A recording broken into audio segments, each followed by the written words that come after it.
On the 20th, I was in choir class when the shooting started. And so I barricaded in the teacher's office with 59 other students for 3 hours. I didn't go into professional trauma therapy for 20 years. Really? It took 20 years. I co-founded the Rebels Project with other Columbine 1999 graduates. And we founded it after the shooting at the Aurora Theater because we were like, we get it.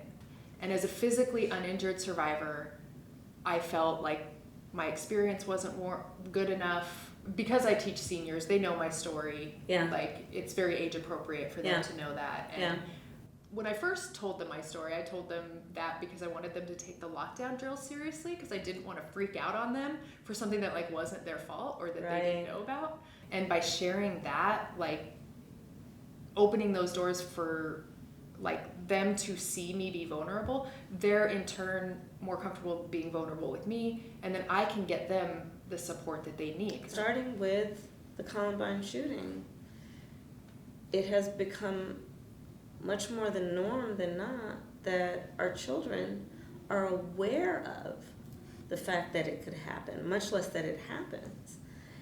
And I think that has to compel us to understand what they are experiencing every day, even their fear that it might happen. And the fact that they're sitting in a classroom and some part of them is aware that this could happen at any minute. About it. Our administration got $1 billion to put therapists, mental health counselors in public schools.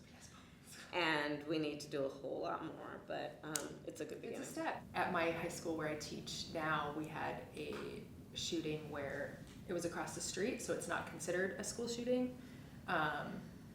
So it kind of brought back those feelings of like anger, and then it brought up the idea of like, this doesn't matter because it wasn't in a school and no one died, and so nobody cares, and like these kids like went back to school.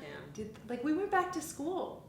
I'm glad you mentioned that because we rightly and understandably give a lot of attention to the mass shootings and school shootings for obvious reasons. And we have to acknowledge everyday gun violence and what that's doing to our children, to communities. We should not accept the fact that gun violence is the #1 cause of death of the children of America.